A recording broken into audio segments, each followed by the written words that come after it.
membuat to-do list, dan yang keenam stop doing list. Next, Mbak E. Yang pertama, brainstorming. Apa sih brainstorming itu? Brainstorming dimulai dengan menuliskan semua kegiatan yang akan dilakukan, dari yang tidak penting hingga yang penting, agar semua kegiatan dapat dilaksanakan dengan teratur. Di pada tahap ini, kalian menuliskan semua kegiatan yang akan kalian lakukan, entah 1 minggu pertama, 2 minggu pertama, atau 3 minggu pertama. Semua kegiatan yang akan dilakukan, ditulis apa aja. Entah yang tidak penting, entah yang penting, ditulis semuanya. Semisal saya masuk kuliah jam segini, beserta waktunya mungkin kalau bisa. Next. Dan yang kedua ini ada breakdown tasks. Breakdown tasks ini memilih kegiatan yang terlihat kompleks menjadi lebih sederhana. Apa itu? Mungkin kalian yang contohnya, aku mau hari Senin, aku mau belajar psikologi. Nah, itu kan masih kompleks nih. Kalian disederhanakan, dikerucut lagi, mau belajar psikologi apa?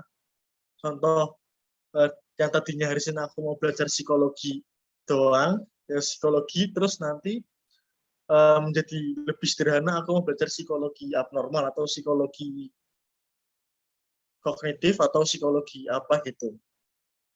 Jadi mengubah kegiatan yang terlihat kompleks menjadi lebih sederhana. Apa ya? Menyederhanakan yang ribet, menyederhanakan yang riweh, yang masih absurd. Jadi itu untuk strategi yang kedua, breakdown task. Yang ketiga ada priority scale.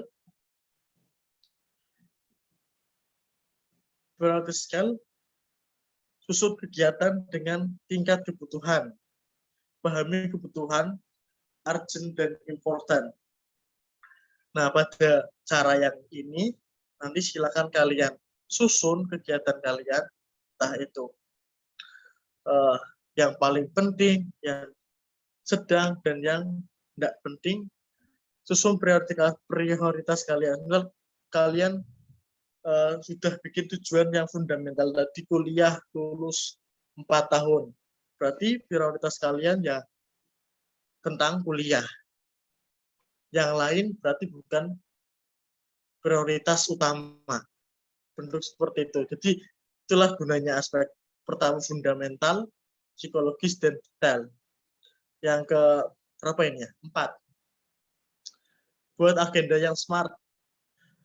Nah, pada cara yang keempat, agar kita tidak lupa, karena manusia tempatnya salah dan lupa. Iya kan? Ya, salah dan lupa. Manfaatkan gadget kalian, smartphone kalian. Pasti aku yakin gadget kalian tuh udah bisa bikin list agenda, udah bisa bikin semuanya, pasti udah bisa bikin agenda. Karena gadget sekarang udah canggih-canggih. Udah namanya smartphone. Bisa ini bisa dilakukan juga bisa tidak, kalau emang kalian udah hafal dengan gadget hari ini, mungkin nggak usah, nggak apa-apa. Kalau kalian yang kadang lupa, kalian yang susah untuk bilang tidak, bisa di list di HP. Oh, hari ini aku harus ini, hari ini aku harus ini, hari ini harus. Kayak kalau aku lihat sih anak-anak sekarang papernya ini jadwal kuliah itu juga udah kayak strategi time management, tapi masih jadwal kuliah. Biasanya kayak gitu. Oh, jadi jam segini ada kuliah. Sebagai pengingat sebenarnya. Fungsinya sebagai pengingat agar kayak kita udah bingung, oh setelah ini aku mau ngelakuin apa, setelah ini mau apa. Jadi kalau misalnya ada distraksi dari luar, kayak ada teman ngajak nongkrong, atau bestinya ngajak nongkrong, bestinya ngajak nonton, atau bestinya ngajak kemana, maaf aku ada jadwal jam segini. Jadi kita bisa ingat, soalnya susah banget nolak bestie itu, susah banget. Yang kelima, lanjut. Nah, yang kelima ini membagi tugas dalam 3 bagian. Ada besar, sedang, dan kecil. Setelah kalian lakuin 4 hal itu, silakan kalian dikasih range kayak, oh ini tugasnya besar, ini tugas yang mungkin sulit, sedang, atau kayak nggak sulit, tapi kayaknya tugas kelas sulit semua sih. Tapi enggak, mungkin bisa dibagi, mungkin tugas ini membutuhkan, oke siap, setelah ini selesai. Nah, pas ini slide terakhir. Belum, sebentar. Untuk ngomongku cepat. Bagi tugas jadi kayak ada yang, oh ini membutuhkan energi yang besar. Jadi kalian harus siapin, ini tugas besar. Aku butuh energi yang besar nih. Dia harus siapin, misal ada mungkin ada jadwal ujian atau apa pagi, ya kalian harus siapin seenggaknya sarapan ataupun ngemil makan roti dulu sebelum ujian, atau udah siap-siap lah istilahnya. Jadi kita udah planning, oh ada tugas besar nih, jadi aku harus energi harus di charge, attentionku harus juga full di situ, energiku besar. Jadi hari ini nggak harus siapin dari sebelum ujian itu datang, yang harus jamnya aku udah siapin, di depan ada tugas besar, aku harus siap-siap, entah kondisi fisik atau kondisi psikis. Next. Yang terakhir, stop English, stop lagi. Nah, yang terakhir ini buat list hal-hal yang harus dihindari. Hal ini membuat kita akan lebih fokus dengan kegiatan yang harus kita lakukan. Ya, kalian pasti tahu, kalian udah gede, apa sih yang harus dihindari? Kalau kita kembali ke fundamental tadi, tujuan kalian tuh apa? Tujuan kalian tuh ini mau ngapain? Kuliah, mau nongkrong, mau organisasi, mau apa, ya terserah kalian. Nah, nanti kalau udah tujuan, ini step terakhir, hindari hal-hal yang harus dihindari. Buat list, jadi, oh aku nggak perlu kayak gini, nggak perlu ngelakuin ini, nggak perlu ngelakuin itu. Tujuanku ke sini kuliah lulus 4 tahun, jadi aku nggak perlu ngelakuin ini, nggak perlu ngelakuin ini. Beda lagi kalau tujuannya kayak semisal kuliah tujuannya jadi content creator, ya mungkin kalau yang tujuannya kuliah main game ya perlu, tapi nggak perlu banget, kayak yang sekedar hiburan, nggak yang setiap hari. Tapi kalau tujuan fundamentalnya tadi jadi gamers, ya main game itu perlu, kayak yang setiap hari main game, setiap hari bikin konten itu perlu. Kembali lagi ke tujuan awal kita, ke fundamental kita, tujuannya tuh apa. Jadi itu yang dapat saya sampaikan. Kurang lebihnya mohon maaf, semoga tidak menyesatkan. Nanti kalau tersesat kan ada yang lurusin, ya Bu Nadia. Kayaknya tadi saya lihat join. Terima kasih. Assalamualaikum warahmatullahi wabarakatuh. Baik, terima kasih Kak Aza atas pemaparan materinya yang sangat menarik sekali tentang time management. Dari materi yang disampaikan tadi, saya meng-highlight tentang prinsip dasar manajemen waktu.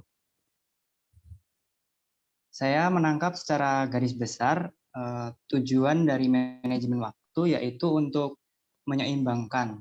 Nah, menyeimbangkan antara sibuk nggak ngapa-ngapain atau yang disebut tadi gabut atau kaum rebahan dengan overproduktif.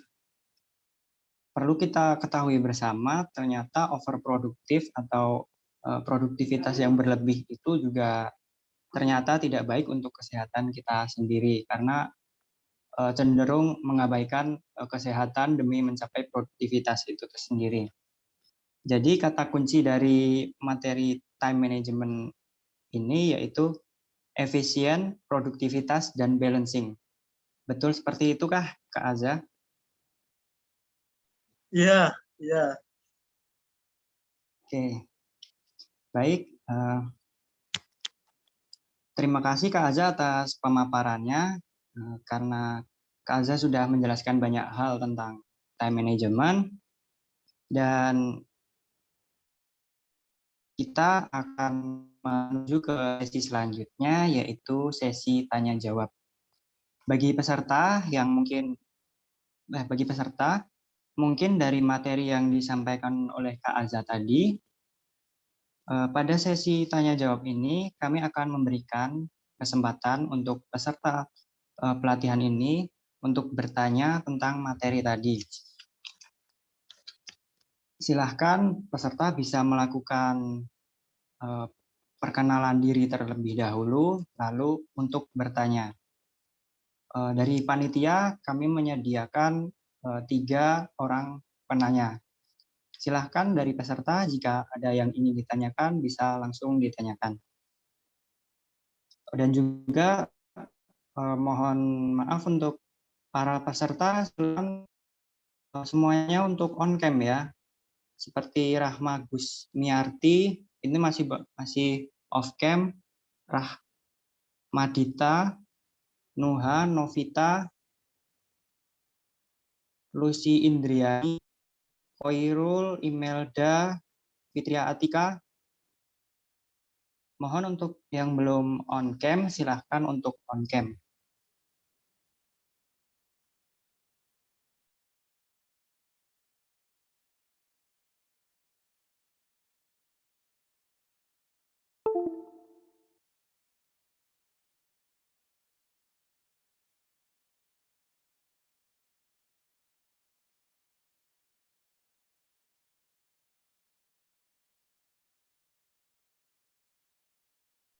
Silahkan teman-teman peserta, jika ada yang ingin ditanyakan, nggak perlu malu-malu, karena pematerinya kan juga masih muda.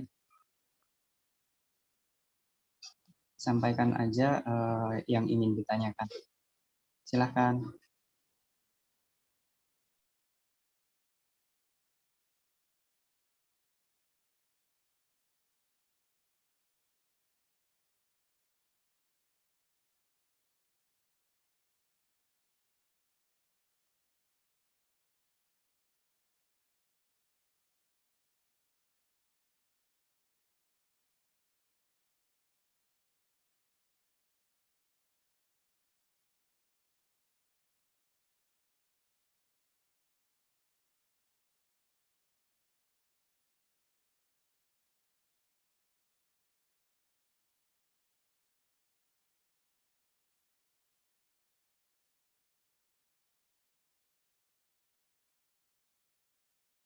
Baik, sepertinya tidak ada yang bertanya. Gimana kalau Kak Aza? Kak Aza mungkin ada yang ingin ditanyakan kepada peserta?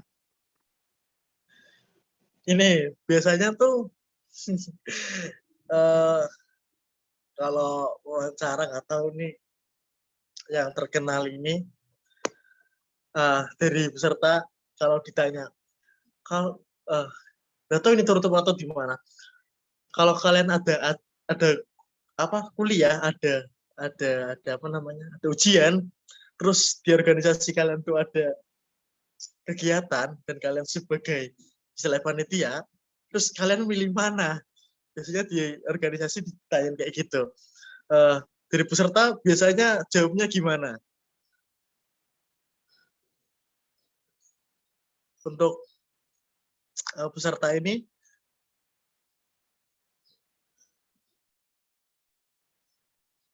Halo para peserta.